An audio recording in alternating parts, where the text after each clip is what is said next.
Hop.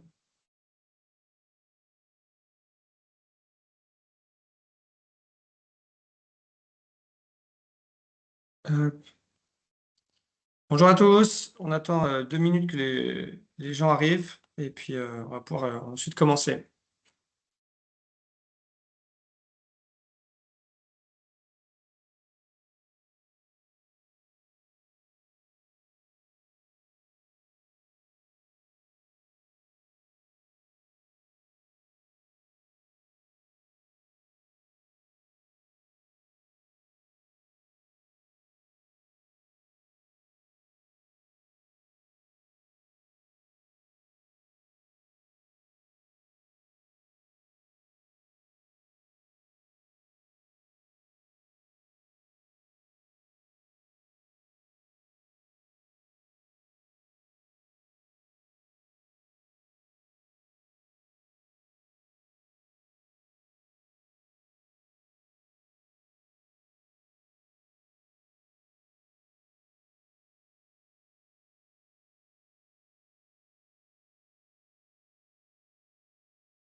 Bon, bonjour tout le monde, j'espère que vous m'entendez bien. Si vous avez besoin de quelque chose, il y a le chat, en tout cas s'il y a besoin. Dites-moi si vous ne m'entendez pas, mais normalement c'est bon. Et je partage la présentation là, qui est normalement lancée, donc normalement vous m'entendez, vous me voyez et vous voyez la présentation qui est partagée. Ok, bah, ça a l'air d'être bon. Attends, pardon. Hop, c'est bon, ça fonctionne. Et bah, bon, je pense qu'on n'a pas encore tout le monde, mais je vais quand même démarrer doucement. Hop.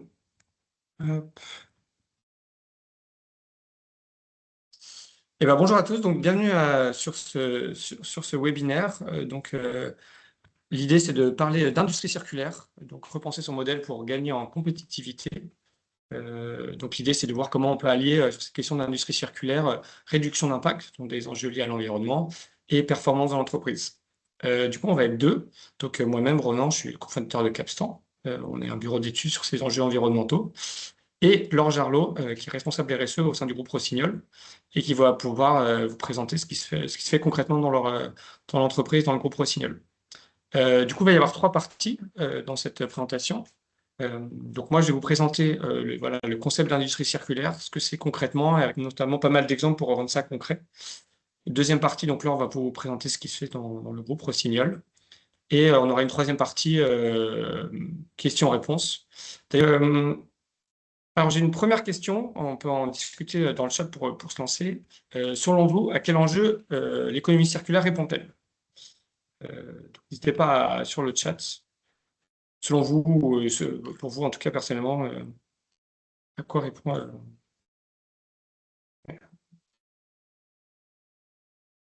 hop,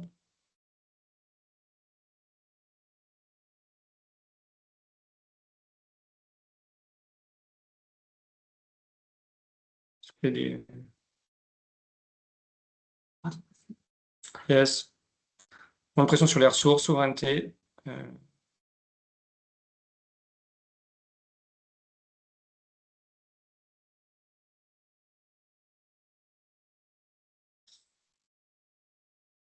Et ben, partons déjà là-dessus. Donc en effet, question de moins de pression, décarbonation.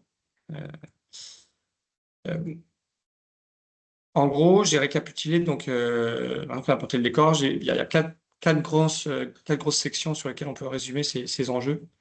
Donc, les enjeux environnementaux, évidemment, pas besoin de détailler pourquoi c'est important. Des enjeux de réglementation, puisque voilà, des enjeux environnementaux, aujourd'hui, heureusement, découlent des réglementations pour faire avancer les choses. Et aussi, donc voilà, c'est des choses auxquelles on pense classiquement, mais ce qu'on va voir aussi, c'est que c'est aussi des enjeux pour l'entreprise, donc des enjeux de coût et de disponibilité matière. Et des questions, on l'a vu dans le chat, des questions de souveraineté et de résilience dans un monde qui évolue et qui devient aujourd'hui de plus en plus instable. L'industrie circulaire, c'est aussi d'avoir des questions d'être plus résilient face à ces crises. Donc déjà, on va commencer par dire ce que c'est, rappeler ce que c'est que la circularité. Souvent, d'une manière assez simpliste, on voit la circularité comme le fait d'intégrer du recyclage pour sortir d'un modèle linéaire. Donc plutôt que faire matière première, fabrication, utilisation et déchets, et ben on rajoute une poubelle jaune, pour, par exemple, dans l'exemple de la bouteille en plastique. On rajoute du recyclage et ça fait l'industrie circulaire. Et donc, en effet, ça, c'est l'industrie circulaire. Mais ce qu'on va voir, c'est qu'en fait, elle peut prendre aussi bien d'autres formes et que le recyclage, c'est finalement que la dernière étape. On le voit ici dans le schéma. En fait, le recyclage, en fait, c'est arriver à la fin de la phase d'utilisation pour reboucler. En fait, il y a d'autres manières de refaire. Donner une seconde vie avec, par exemple, le partage ou la réparation. Et donc, c'est ce qu'on va voir à travers des exemples aujourd'hui. Quelles sont toutes ces formes de mettre de la circularité aujourd'hui. Du coup, la circularité, elle se joue à deux niveaux. Au niveau de la production, comment produire différemment et revoir son business model. Et au niveau de la régénération, c'est-à-dire que le produit, une fois qu'il est conçu, est-ce qu'on peut faire différemment pour allonger sa durée de vie? Et donc, en fait, il y a 12 concepts qu'on appelle les 12 R. Vous voyez que tous ces termes, il y a des R devant. Et donc, je vais vous les présenter. Alors, ça va être un peu de théorie et surtout des exemples concrets. Ça vous permet de mieux comprendre de quoi il s'agit. Et sans plus attendre, allons-y. Le premier, donc, c'est la réduction. Donc là, on comprend assez bien l'idée. C'est d'alléger les produits, faire des économies de matière et du coup, assez directement de réduire les impacts environnementaux. C'est quelque chose qui, de toute façon, de base, beaucoup d'industriels essaient de faire ça. Un produit plus léger, c'est des économies de coûts, des coûts de transport. Donc, j'essaie de vous trouver un exemple un peu qui sort de l'ordinaire sur cette partie-là. Donc, l'exemple, c'est Noctla. Noctla, ils ont fait une bulle d'eau à membrane comestible qui devait être une alternative aux bouteilles en plastique. Et donc là, on a vraiment une réduction de la partie emballage, puisqu'elle est réduite à zéro, il n'y a plus d'emballage plastique. Et donc, ce n'est pas qu'une solution en R&D, c'est vraiment une solution concrète qui existe. Et ça a notamment été utilisé pendant le marathon de Londres pour éviter ces milliers de bouteilles en plastique qui inondent les rues dans ce genre d'événement. Deuxième exemple, c'est la question du remplacement. Donc, l'idée, c'est de remplacer une substance par une autre. Donc là, l'idée, c'est de faire un état des lieux d'un produit et de voir quelles sont les matières les plus problématiques au point de vue environnemental ou même les plus chères, les plus dures à trouver pour trouver des alternatives. Et donc là, l'exemple, c'est Veja, donc un exemple que tout le monde connaît. Et donc les Veja s'est dit, en fait, plutôt qu'utiliser du cuir tanné au chrome, qui est un tannage qui utilise massivement du chrome, un métal lourd qui est assez toxique pour le cours d'eau et les ouvriers, voilà, ils ont été très transparents sur la manière de fabriquer leurs produits en intégrant du cuir chrome free et aussi une solution végane à base de déchets de maïs. Et donc ça, c'est vraiment l'impact environnemental, il est évident, mais c'est aussi un succès commercial. Donc on voit bien que ils ont réussi à allier succès commercial et vraiment ça montre qu'il y a une attente des consommateurs. Donc, dans le contexte actuel, on pourrait avoir l'impression que l'environnement est passe au second plan, mais bon, déjà, c'est comme un exemple qu'il y a vraiment une attente de ce côté-là. J'ai pris un deuxième exemple au niveau du remplacement, parce que les remplacements, c'est des enjeux environnementaux. C'est aussi souvent là qu'on voit les enjeux dont on parlait tout à l'heure de résilience et de souveraineté. Et pour ça, j'ai pris l'exemple de Renault. Renault, pour faire leur Zoé, ils ont utilisé des aimants, ils ont fait des moteurs sans aimants permanents. Et qui dit aimant permanent, c'est forcément des aimants avec terres rares, qui sont des produits très rares, donc difficiles à sortir de terre, beaucoup d'impacts environnementaux à l'extraction. Et l'intérêt donc environnemental évidemment, mais c'est aussi une question de résilience pour Renault, puisque quand il y a eu des quotas chinois sur les terres rares en 2025, la production de la Zoé, ça a été une des voitures qui a eu le moins d'impact au niveau industriel, puisque voilà, ils avaient, par ce choix d'un remplacement et de pas d'usage d'aimants permanents, ils ont moins souffert de ces problématiques. Troisième exemple, c'est le rallongement. Donc le rallongement, pour résumer, c'est le contraire de l'obsolescence d'un produit. C'est comment essayer de le designer pour le faire durer le plus longtemps possible. Et donc là, j'ai pas pris l'exemple d'un produit, j'ai pris l'exemple d'un service. Darty, ils ont lancé Darty Max. C'est un abonnement mensuel entre 10 à 15 euros par mois. Et ils proposent un service illimité de réparation des produits du foyer. Donc là, c'est vraiment, en plus, c'est une question de repenser son business model. L'artiste disait, je vends que du neuf, et on pourrait se dire spontanément que c'est se tirer une balle dans le pied que de proposer la réparation. Et pourtant, non, c'est vraiment, ils ont repensé leur business model et c'est un vrai succès, puisqu'ils ont plus d'1 million d'abonnés d'Artimax. Et donc, ça veut dire directement entre 10 à 15 millions d'euros de chiffre d'affaires tous les mois en récurrence sur ce nouveau service. Exemple suivant, la réparabilité. Donc, c'est de designer le produit pour qu'il soit plus facilement réparable. Et donc là, l'exemple, c'est Rowenta. Donc Rowenta, c'est une marque d'aspirateurs qui historiquement faisait des aspirateurs classiques, hyper durs à réparer. Il fallait il y avait des vis spéciales, donc on pouvait difficilement l'ouvrir. Ils ont vraiment revu la conception du produit pour justement le rendre facilement réparable. Et c'est aussi donc c'est aujourd'hui voilà, c'est un impact environnemental positif et aussi un argument de vente majeur pour eux. Parce qu'en fait, ils sont face à des gens comme Dyson et leur discours commercial aujourd'hui, notamment pour les gens qui ont des petits budgets, c'est leur dire plutôt qu'acheter du premier prix, acheter un Rowenta et en fait, il va vraiment durer dans le temps. Vous n'avez pas forcément le choix entre que du pas cher qui dure pas longtemps ou du haut de gamme Dyson. Ils sont positionnés entre les deux en disant voilà, notre produit, il est entre les deux et vous pouvez le faire durer longtemps. Et ils s'engagent sur 15 ans de disponibilité de pièces de rechange pour permettre la réparabilité. Le prochain exemple, c'est la réversibilité.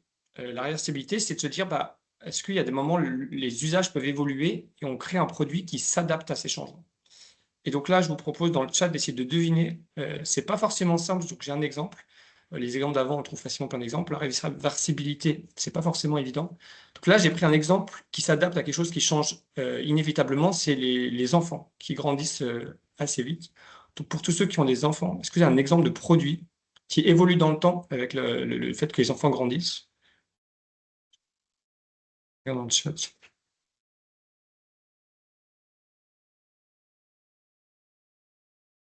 Ah ben, eh oui, la bonne réponse, c'est la chaise. Bravo Enoga. Et c'est la chaise stock. La chaise stock, donc vous pouvez le voir sur la photo si vous ne connaissez pas. Donc c'est une chaise qui fonctionne de la naissance du nouveau-né jusqu'à l'adolescence. Et c'est un vrai succès, puisqu'il y a plus de 15 millions d'exemplaires vendus.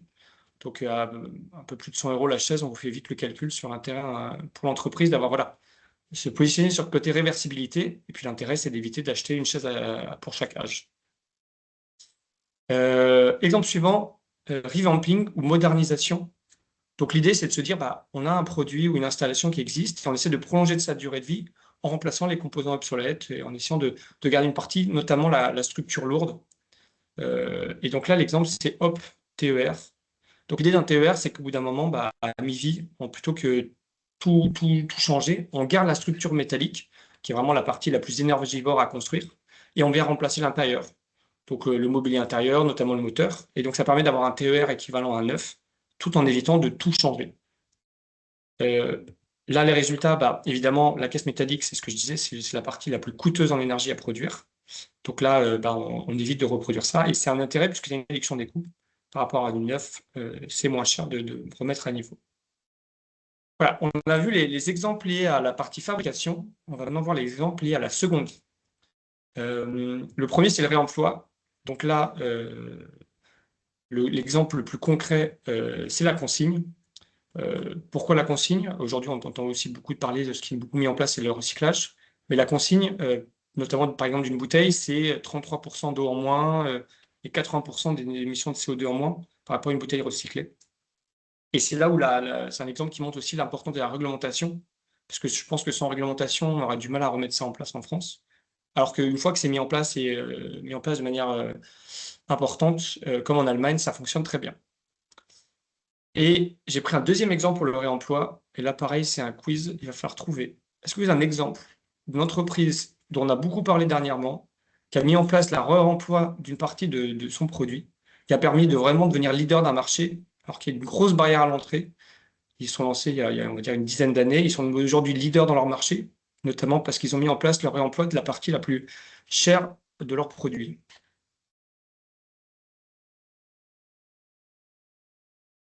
Yes, bravo Pierre. SpaceX. SpaceX, c'est vraiment l'exemple aujourd'hui dernièrement du réemploi.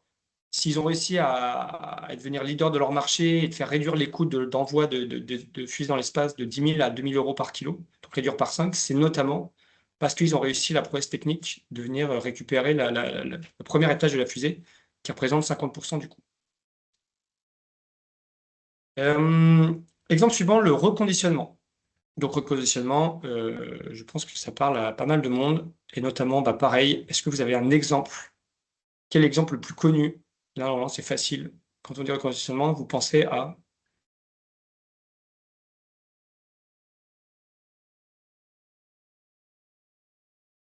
Yes, back market. Back market, ça a été vraiment, ça existe depuis un moment, mais c'est vraiment la marque qui a réussi à démocratiser le reconditionnement et qui a un intérêt à tous les niveaux. Environnemental, bien sûr, mais voilà, ça permet aussi d'avoir des produits moins chers. Et on voit aujourd'hui que la plupart des marques ont copié Back Market. Back Market était en train de prendre pas mal de parts de marché. Il y a pas mal de marques qui, sur leur site, vendent du reconditionné. Donc, qui montrent le succès du reconditionnement quand c'est bien mis en place pour certains secteurs. J'ai pris un deuxième exemple, le reconditionnement, parce que là, on est sur du B2C, très mass market. Ça existe aussi dans le B2B. Olot, c'est un fabricant de matériel de chantier. Et eux aussi, ils ont un système où on va pouvoir reconditionner. Donc, des produits, bah, c'est des produits, il y a une grande partie qui a une durée de vie assez longue et d'autres parties qu'on peut mettre à niveau. Donc, ils ont vraiment, ils reprennent des produits et ils les revendent avec une certification du constructeur. Euh, Le concept suivant, il est assez similaire, c'est le concept de refabrication. La différence entre refabrication et reconditionnement, c'est refabrication, c'est l'idée de revendre dans un état d'origine. Donc on revend, on reprend un produit qui a eu une première vie et on le répare, on le met à niveau et on le revend avec un état d'origine. Et c'est ce que fait Ricoh, c'est une marque d'imprimante. Donc ils ont une ligne qui s'appelle Green Line. Et donc en fait, les imprimantes repassent sur les lignes de fabrication de l'usine, les mêmes que le neuf. Et ensuite, elles sont revendues avec une garantie identique à la neuf. Et un des intérêts que présente Ricoh, c'est qu'il y a vraiment un côté fidélisation. C'est-à-dire qu'en fait, en venant récupérer, il y a vraiment un côté récupérer l'ancien, revendre une nouvelle. Il y a vraiment un côté circularité qui a aussi un intérêt pour l'entreprise. Exemple suivant, rétrofit. Rétrofit, l'idée, c'est de se dire, bah, en fait, on va prendre un produit existant avec des anciennes technologies et on va améliorer sa durée de vie, mais en lui faisant bénéficier des avancées technologiques récentes. Et donc, les bons exemples aujourd'hui qui peuvent s'appliquer dans pas mal de choses, c'est l'idée d'essayer d'électrifier des véhicules, donc ça peut être des camions, des bus, des voitures. Plutôt qu'acheter un véhicule électrique complètement neuf, bah, en fait, il y a une grande partie qui est assez similaire. Donc, essayer de rechanger l'intérieur. C'est aujourd'hui quelque chose qui a du mal à se lancer, même si l'idée est bonne. J'ai regardé pas mal de sites d'exemples, mais il n'y a pas d'exemple aujourd'hui de démocratisation massive. Mais il faut espérer que voilà, on arrive à lancer ça sur le long terme, parce qu'il y a vraiment un intérêt, notamment sur la partie électrification. L'avant-dernier exemple, c'est le repurpose. Donc l'idée, c'est de trouver un nouvel usage à un produit qui a eu sa première vie et qui est plus assez performant pour continuer à répondre aux besoins. Et donc on est sur un nouvel usage. Et donc là, l'exemple qui est souvent donné, c'est la seconde vie des batteries. Donc un véhicule électrique, au bout d'un moment, la batterie, elle est plus assez performante pour répondre aux besoins, mais ça reste une batterie qui est utilisable. Et donc, bah, en fait, on peut lui donner une seconde vie, notamment au niveau résidentiel, en la couplant à des panneaux solaires. Pareil, c'est quelque chose qui a du sens. Je pense que sur le long terme, ça va vraiment se mettre en place. Aujourd'hui, ça démarre doucement. Avec voilà, l'explosion à venir de l'utilisation de batteries dans le stockage ou sur les véhicules électriques, c'est quelque chose qui va se lancer forcément à terme. Et dernier exemple, celui dont on a parlé au début, c'est le recyclage. Donc là, pas besoin de présenter, je pense que vous connaissez. Donc j'ai pris l'exemple de Target. Target, je ne sais pas si vous connaissez, c'est une boîte française qui fabrique des revêtements de sol. Et là, ils ont vraiment mis en place la partie recyclage, mais vraiment à niveau industriel. Euh, et donc, ils ont vraiment plusieurs de leurs usines qui récupèrent sur les chantiers de rénovation des déchets et qui les réutilisent pour leur fabrication. Et donc, ce que dit Target, c'est qu'évidemment, bah, un intérêt environnemental, encore une fois, mais c'est vraiment pour eux une sécurisation de l'appro de matières premières, notamment quand il y a eu des augmentations de prix post-Covid. Bah, voilà, ils sont plus complètement dépendants de l'extérieur et ils peuvent beaucoup plus maîtriser leur chaîne de valeur et limiter les coûts. Et le dernier exemple, pareil, c'est le recyclage, mais je trouvais intéressant de montrer un exemple de Fonderie Pradel. Pareil, ils ont un approvisionnement 100% de cuivre à partir de recyclage. Et là, c'est une PME lyonnaise de 10 personnes. Donc voilà, j'ai pris cet exemple pour montrer que c'était pas forcément que des grands groupes qui se mettaient sur ces questions-là, mais c'était aussi possible à petite échelle. Voilà, donc on a vu les 12 R. J'espère que les exemples étaient parlants. Rapidement pour finir, donc les points à retenir, donc c'est que l'éco-conception et la circularité, ça s'applique à toutes les tailles d'entreprise, des PME ou grands groupes. Et c'est que ces innovations, elles ne sont pas bénéfiques que pour l'environnement. Elles sont aussi bénéfiques pour l'entreprise d'un point de vue économique, d'image. Ça permet vraiment de se différencier par rapport sur son marché. Et voilà, et ben alors j'ai fini, ça va être à ton tour. Donc voilà, comme je disais au début, là on va présenter ce qui se fait dans le groupe Rossignol. Et donc pour commencer, je te propose de présenter rapidement Rossignol et ce qui vous a amené à intégrer la circularité en interne. Eh ben oui, merci. Bonjour à toutes et à tous. Du coup, je suis Laure Jarlot, je suis responsable RSE du groupe Rossignol. Et donc, Rossignol, c'est une ETI de 1300 personnes, dont un peu plus, dont la moitié, on va dire, en France, où aujourd'hui, on a un siège social et une usine de fabrication des fixations de ski dans la Nièvre et un centre logistique. Et ensuite, nos équipes, elles sont en partie dans nos usines. On en a une en Espagne pour fabriquer nos skis et une en Italie, au pays de la chaussure, pour fabriquer tout ce qui est chaussures de ski. Donc voilà, le chiffre d'affaires, c'est 342 millions et aujourd'hui, on fait plus de 75% de notre chiffre d'affaires à l'export, principalement en Amérique du Nord et aussi du coup en Europe de l'Ouest et en Asie. À l'origine, Rossignol, c'est une marque du coup de sport d'hiver et maintenant du coup on est en train de se diversifier pour devenir une marque outdoor avec du coup des vélos, des chaussures de trail et d'autres activités. Si tu peux passer du coup Yes. super. Cette petite slide, c'est pour expliquer pourquoi, en fait, pourquoi et comment, au fur et à mesure, en fait, on a lancé nos démarches circulaires. On s'est lancé dans la RSE en 2015, où simplement, en fait, on est devenu membre du Global Compact, le pacte des Nations Unies en faveur de la RSE. Et là, on a commencé à lancer des petites actions une fois par an, on se demandait, tiens, qu'est-ce qu'on peut faire l'année prochaine? Qu'est-ce qu'on a fait de bien dans les années précédentes? Et on a commencé à regarder, analyser les matériaux, ce qu'on pouvait faire de plus circulaire, quels matériaux on pouvait mettre qui avaient des plus faibles impacts. En 2020, on a voulu lancer notre propre programme. Donc, on a lancé notre programme qui s'appelle le programme Respect. Et pour ça, on a interrogé nos parties prenantes, donc nos collaborateurs. On leur a demandé effectivement quels étaient les sujets sur lesquels ils avaient envie de travailler. Et là, effectivement, ils nous ont parlé, pareil, éco-conception, intégration de matière, action du coup de circularité sur les sites aussi. Du coup, on a lancé un programme avec des actions sur la conception de produits plus respectueux, du coup, la fabrication de produits plus respectueux. En 2020, 21-22, pardon, j'ai eu la chance de participer à la Convention des entreprises pour le climat avec notre CEO actuel. Et du coup, là, ça a mis un gros boost à toutes nos démarches et on s'est dit, il faut aller encore plus vite parce qu'effectivement, l'impact du changement climatique, il est massif et il faut agir vite. Donc, on a encore donné des coups de boost et on s'est même lancé dans l'économie de la fonctionnalité et de la coopération pour lancer encore des nouvelles boucles. Et puis, on va dire que encore un point d'accélération, c'était, je pense, la CSRD, où là, on s'est dit, oulala, en fait, on dépend massivement en fait de plein de choses.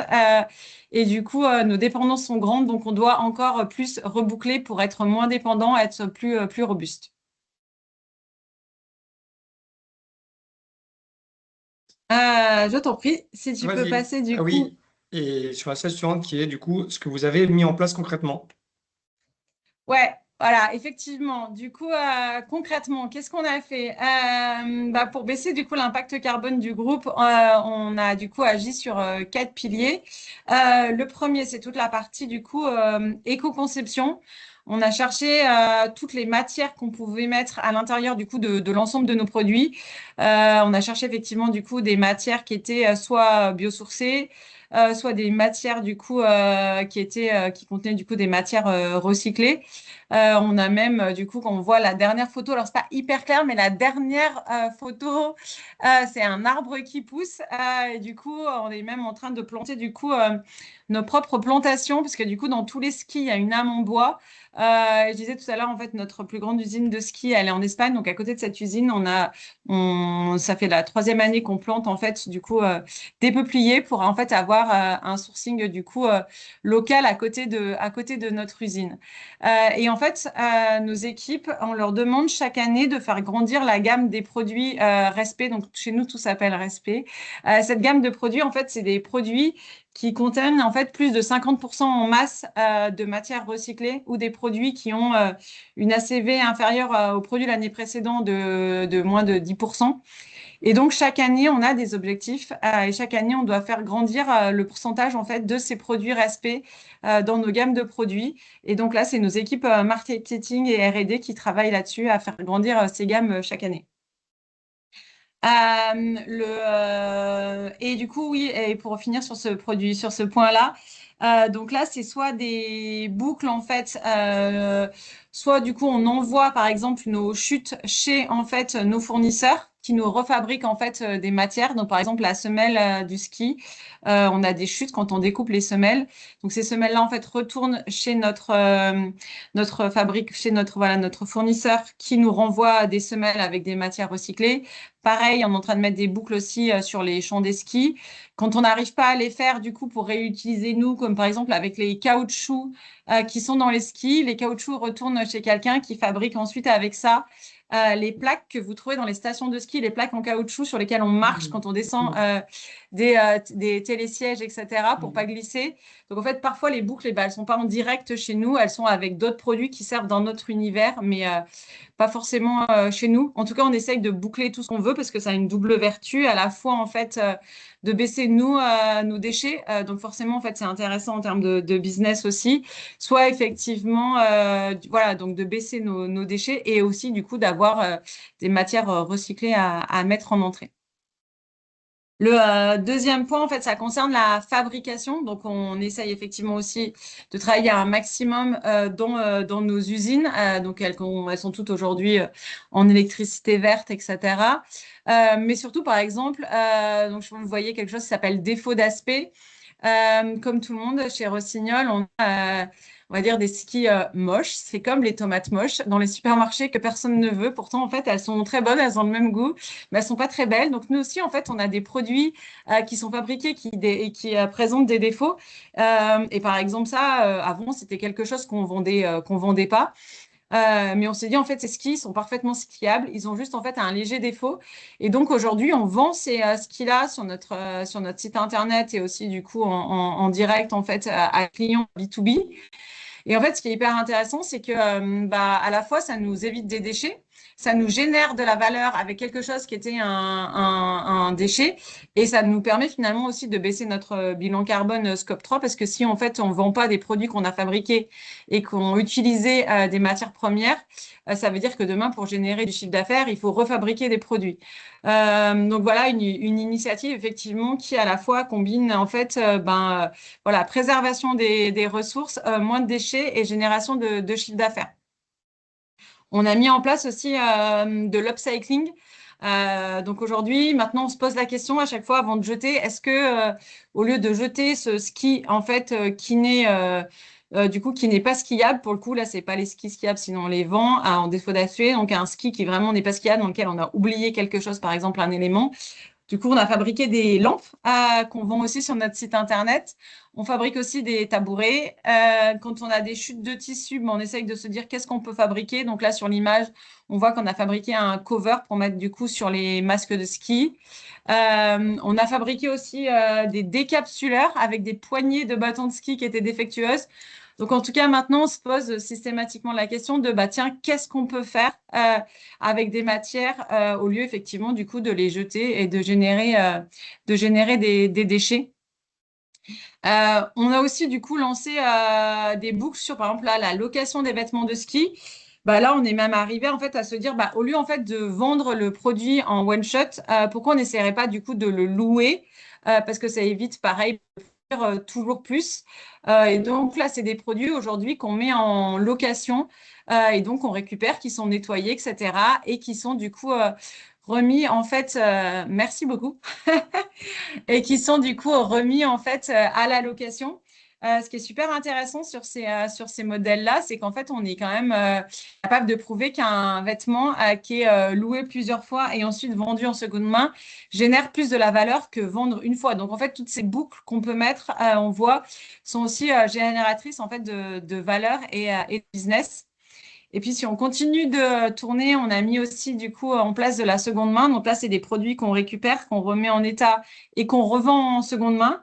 Euh, et puis, à la fin, malheureusement, Roland me disait tout à l'heure, la partie recyclage. Donc, on a créé il y a quelques années, en fait, un ski qui est recyclable à 77%. Donc, on était hyper fiers parce que toutes les équipes ont travaillé sur ce sujet. Donc, normalement, un ski aujourd'hui, c'est plutôt recyclable à hauteur de 7%, parce qu'il y a beaucoup de matières plastiques différentes. Donc là, on avait créé un ski avec une seule matière plastique, du bois, du métal, donc c'est assez facilement recyclable.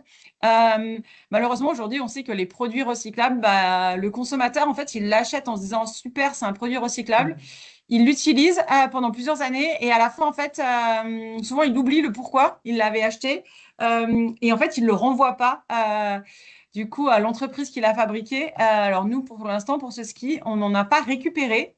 Alors bon, on espère que c'est que les gens skient toujours avec, parce qu'il n'est pas encore très très vieux. Mais en tout cas, il y a d'autres industries qui ont essayé ces modèles-là aussi dans le passé sur des chaussures, etc. Et les taux de retour sont hyper faibles. Donc c'est vrai, tu le disais tout à l'heure, Renan, le recyclage, en fait, c'est quand on a un peu échoué sur tout le reste finalement. Il faut d'abord bosser sur tous les autres sujets avant d'arriver finalement à la fin de la vie et où on peut plus rien en faire et du coup, effectivement, on le recycle. Donc voilà rapidement un peu toutes les actions qu'on a lancées. Trop bien, bah, bravo en tout cas. Donc quand on voit ça, bah, on se dit que c'est cool et c'est super de mettre ça en place. Mais du coup, la question qui se pose souvent, c'est la suivante, c'est bah, comment on embarque tout le monde dans l'entreprise pour passer de l'idée à la mise en place concrète et embarquer les gens sur ces sujets. Hop. Ouais, c'est une grande question qu'on se pose souvent. Du coup, je crois que j'en suis arrivée après toutes ces années, parce que ça fait très longtemps que je travaille chez Rossignol. J'en suis arrivée à l'idée que finalement, en fait, on n'embarque pas les collaborateurs. En fait, on doit créer les conditions pour que finalement, ils s'embarquent eux-mêmes. Et du coup, mon objectif durant toutes ces années, ça n'a pas été finalement de les convaincre, mais voilà, plutôt de créer les conditions pour qu'ils aient envie, qu'ils puissent agir, et puis surtout que ça soit reconnu. Et du coup, la première chose, je crois que pour créer l'envie, on a de la chance chez nous, en fait, on a un CEO justement qui a fait la Convention des entreprises sur le climat, qui est assez aspirant, qui est plutôt authentique, et du coup aujourd'hui qui donne vraiment cette envie aux équipes en fait de s'embarquer sur ces sujets-là. Euh, on passe beaucoup de temps à communiquer. On a une communication hyper régulière tous les 3-4 mois. On communique en fait à l'ensemble du coup de nos collaborateurs dans le monde entier. Donc on raconte plusieurs fois la même chose, mais pour que tout le monde l'ait en direct, à la fois pour nos équipes en Asie, nos équipes en France, nos équipes aux États-Unis. Et à chaque fois en fait on explique et il explique très bien que du coup les sujets en fait de résilience sont hyper importants et que du coup aujourd'hui tous ces projets en fait circulaires nous permettent en fait en tout cas plus de résilience et puis à chaque fois du coup j'interviens pour expliquer concrètement ce qu'on a fait et ça je crois que c'est aussi hyper important pour les équipes de voir concrètement. En fait, concrètement, on a loué tant de ski. Concrètement, en fait, on a recyclé tant de ski. Concrètement, on a tant de ce pourcentage de produits respect. Et voilà les nouveaux produits respect de cette année. Donc, on est capable de présenter les nouvelles chaussures, etc., etc. Et du coup, je pense qu'il faut que ça soit vraiment concret pour donner envie. Il faut aussi que du coup, les membres du COMEX soient alignés. Plusieurs fois, on a du coup embarqué les membres du COMEX, à la fois la première fois quand on a fait la CEC, où on les a tous réembarqués.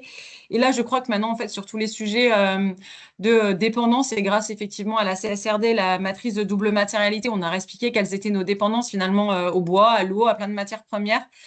Du coup, aujourd'hui, on sait que toutes ces boucles plus circulaires, en fait, les unes que les autres, comme tu les as présentées tout à l'heure, ces 12 R, en tout cas, ça permet de la résilience. Donc aujourd'hui, effectivement, c'est plus facile d'être tous alignés sur ces sujets-là.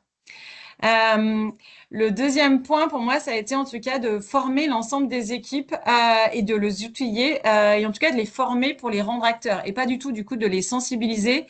Mais c'est de dire, en fait, aujourd'hui, si on veut être efficace, il faut que, par exemple, ça soit la R&D qui, en fait, soit formée à l'éco-conception. Il faut que ça soit eux, en fait, qui soient capables, du coup, d'analyser l'impact de leur ski avant de le sortir. Parce que, du coup, il y a 10 ans, quand on se lançait dans la RSE, c'était moi qui faisais tout. Et donc, on avait des équipes R&D qui faisaient un super ski, qui venaient me voir en me disant, regarde, là, on a mis des nouveaux matières, etc. Mm. Je faisais la CV, je leur disais, ben, pas de bol, on est à 5% en moins, c'est l'incertitude. Donc, du coup, bah non, on ne communiquera pas sur ce ski-là. Et on voit que, du coup, en transférant finalement les compétences dans les services, et ben, on est beaucoup plus, en fait, réactifs. Eux sont acteurs, ils comprennent, en fait, les choix qu'ils font. Ils peuvent en vérifier si de remplacer telle matière par telle matière, oui, on gagne ou non, on ne gagne pas. Et on a fait comme ça, en fait, pour la plupart des sujets. Avant, par exemple, je gérais aussi, il y a 10 ans, les audits RSE et les acheteurs achetaient des produits. Et donc, je disais, attention, ce fournisseur, il me disait, dommage, on a passé une commande. Donc, maintenant, en fait, ils font les audits RSE en Asie et c'est eux ensuite qui passent les commandes avec les fournisseurs, en fait, qui ont obtenu des bonnes notes ou c'est eux qui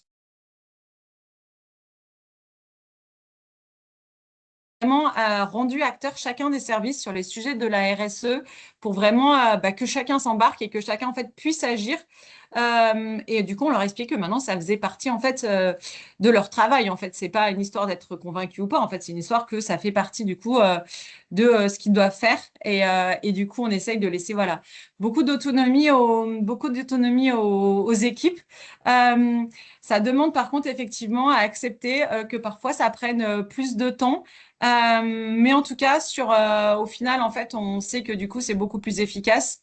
Sur le sujet, tout à l'heure, je parlais de la location des vêtements de ski.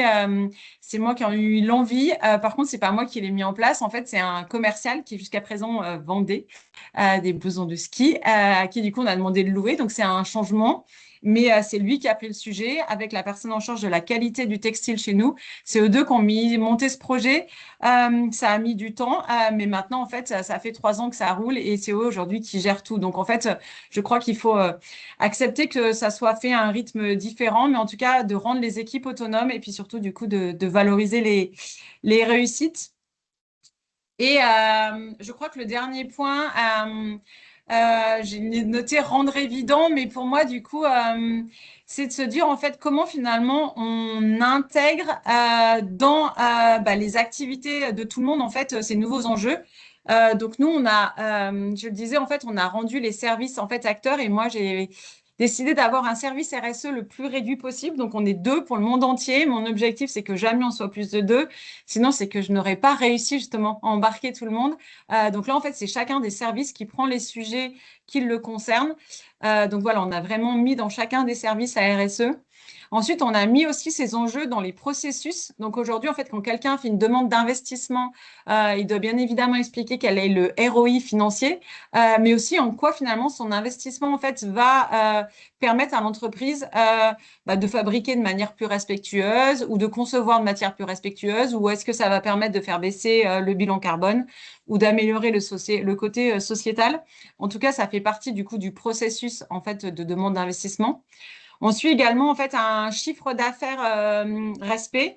Donc en fait, l'ensemble des actions que vous avez vues sur le cycle génèrent de la valeur. Donc ça, c'est important en fait de montrer que toutes ces boucles en fait circulaires, c'est pas des coûts pour l'entreprise, ça génère aussi de la valeur. Et donc on suit ce chiffre d'affaires respect Voilà. de 10% du chiffre d'affaires respect. Donc ça, c'est du chiffre d'affaires du groupe, pardon. Donc ça, c'est chouette, ça montre que c'est concret. Et le dernier point, c'est qu'on l'a mis aussi du coup dans les critères de rémunération. Et aujourd'hui, en fait, dans les bonus et dans l'intéressement, il y a une partie en fait qui est liée à la RSE avec l'objectif effectivement de montrer qu'on est aligné, c'est-à-dire que notre CEO et moi, on dit sans arrêt que c'est important et qu'il faut faire et bosser sur tous ces sujets-là. Mais si en fait finalement ensuite la partie incentive est uniquement liée au chiffre d'affaires et à l'EBITDA, ça montre pas une cohérence. Donc, on l'a aussi mis dans les bonus en disant, OK, c'est super important en fait. Du coup, on vous dit que c'est important et finalement, vous êtes incentivé à la fois, bien évidemment, sur le chiffre d'affaires parce que c'est important, mais aussi en partie sur du coup les actions liées au programme Respect. Trop bien. Bah, merci beaucoup. Euh, je pense qu'on a fait le tour. Ou peut-être, non, j'avais une dernière question rapidement. Du coup, si tu avais, bon, je pense que ça va se reboucler avec ce que tu as dit, mais ouais, c'est une entreprise qui veut se lancer. Si tu avais un peu des conseils ou des messages clés qui sont importants à donner pour toi. Ouais. euh, du coup, je dirais de partir du réel, mais pas du parfait. C'est pas grave. En fait, en tout cas, faut y aller, faut commencer, faut faire des projets pilotes. Nous, notre CEO, de temps en temps, il nous dit qu'on est le bac à sable, qu'on a le droit d'essayer, que la seule chose qu'il nous reprochera un jour, c'est de ne rien avoir fait. Donc, en tout cas, faut essayer, faut se lancer. Souvent, en fait, des idées en entraînent d'autres et du coup, une petite boucle se dire, ah bah tiens, on pourrait grandir ça, on pourrait rajouter du serviciel, on pourrait faire autre chose, etc., etc. Donc, en tout cas, je pense qu'il faut y aller. Voilà, faut surtout pas attendre. Je crois que c'est important, c'est de le lier au business aussi, de montrer qu'en fait tout ça c'est générateur de valeur en fait, parce que tous ces projets-là, quand on reboucle, etc., ça génère soit moins de déchets, soit du chiffre d'affaires en plus, soit des nouveaux consommateurs, soit ça permet d'être résilient, ça peut faire baisser le coût des matières. Donc en tout cas, vraiment lier ça à du business et pas uniquement à de la conviction et de dire tiens, on va mettre en place en fait ce projet-là parce que on trouve que c'est génial la RSE. Oui, c'est génial la RSE. J'en suis convaincue, mais quand on lit ça au business, ça motive encore plus en fait l'ensemble des équipes. C'est du coup aussi d'impliquer tout le monde, vraiment tout le monde, parce que du coup, bah, c'est là qu'on arrive à déployer plein de projets. Si c'est uniquement une équipe RSE qui fait ça, bah, on n'arrive pas à déployer aussi large et embarquer tout le monde. Et puis, je crois qu'il faut accepter aussi que ça prenne du temps, qu'il faut agir vite quand même. Mais qu'en tout cas, voilà, il faut accepter aussi que parfois, ça ne va pas aussi vite que prévu. Donc, je crois que voilà, je crois que la conclusion, ça serait pour moi de ne pas attendre d'être prêt, qu'il faut y aller. Et qu'en fait, c'est qu'en faisant que finalement, ça va nous générer encore plus de R.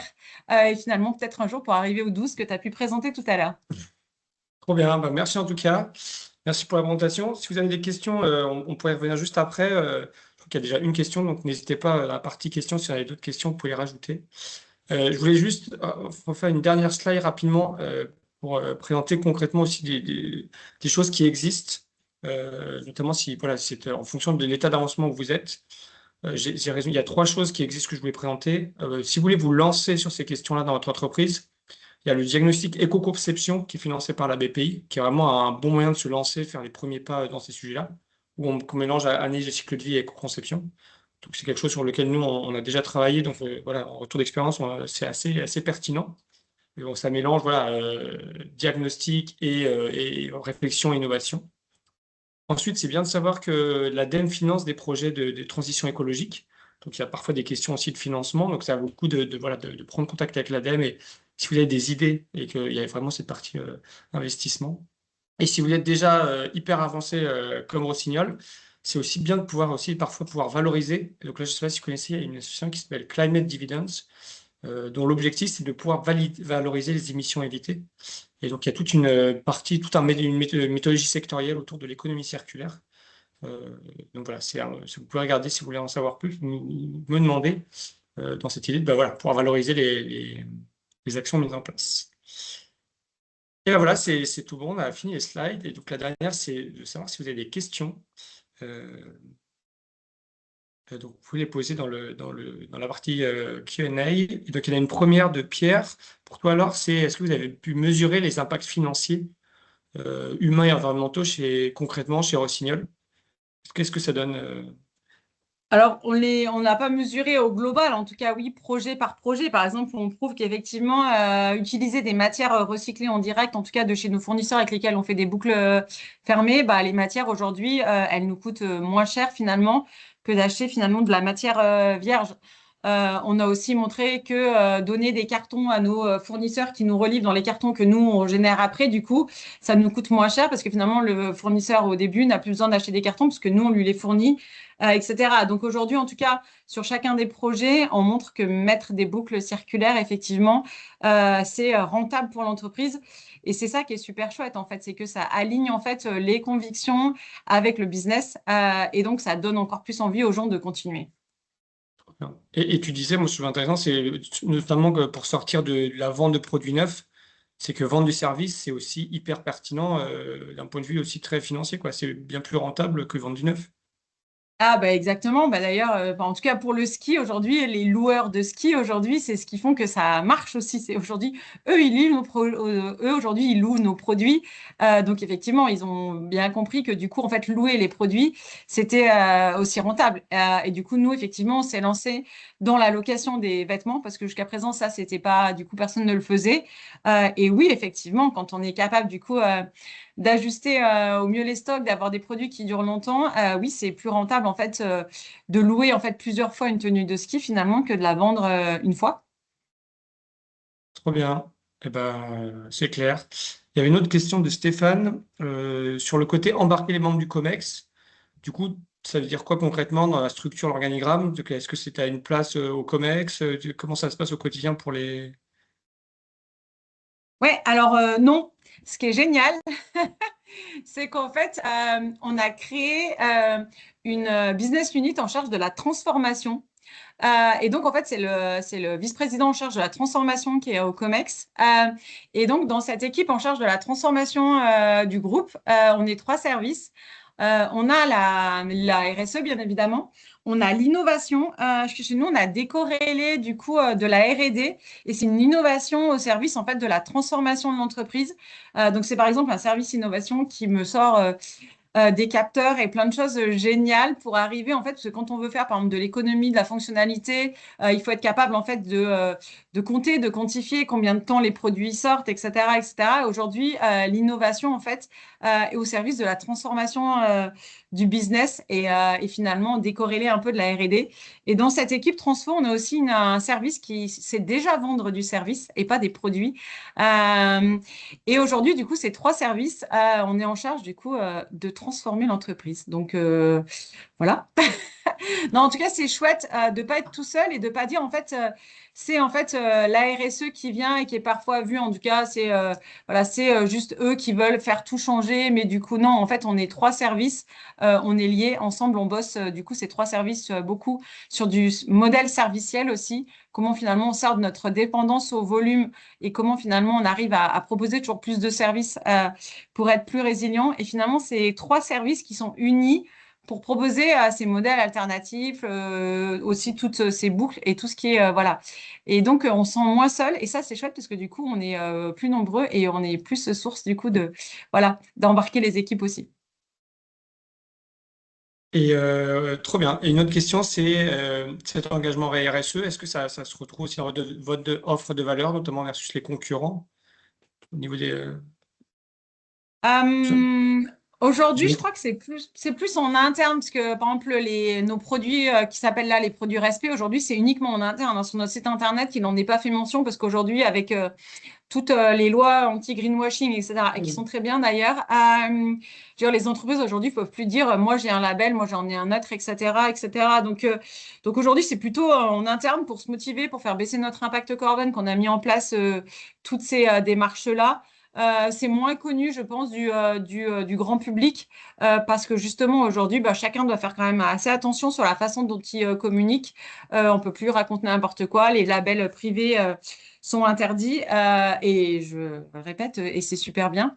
Euh, et par contre, du coup, on travaille aussi du coup avec bah, l'ensemble par exemple, de la filière et de tous les gens par exemple, qui fabriquent des skis et on bosse ensemble à définir des méthodologies communes sur par exemple l'analyse du cycle de vie de nos produits pour justement en fait bientôt pouvoir communiquer tous ensemble mais sur les mêmes critères et justement à ce moment-là ça va nous continuer à nous challenger tous parce qu'on voudra tous avoir le ski avec le plus faible impact sur le carbone. Et ce qui est chouette, c'est que du coup, ça poussera toutes les équipes à continuer à bosser pour toujours plus s'améliorer. Parce que du coup, je voudrais quand même redire que du coup, on a plein de motivation, on a plein d'énergie à faire tout ce qu'on fait, mais on va rester humble. Aujourd'hui, voilà, Rossignol, aujourd'hui, vend encore des skis, quoi. Enfin, on est aussi encore dans un modèle classique. Donc, voilà, on a plein d'énergie, on fait plein de choses. Mais voilà, aujourd'hui, soyons humbles sur les réalisations que je vous ai présentées. Voilà, on avance petit à petit. Voilà, on a encore beaucoup de choses à faire. Et moi, j'avais une question aussi. Ça se diffuse chez vos fournisseurs aussi, ces thématiques? Oui, parce que du coup, aujourd'hui, comme tout le monde, en fait, quand on fait notre bilan carbone, scope 1 et 2, ça représente pas grand-chose. Le scope 3, c'est la plus grande partie, donc c'est tout ce qu'on fabrique ou qu'on fait fabriquer.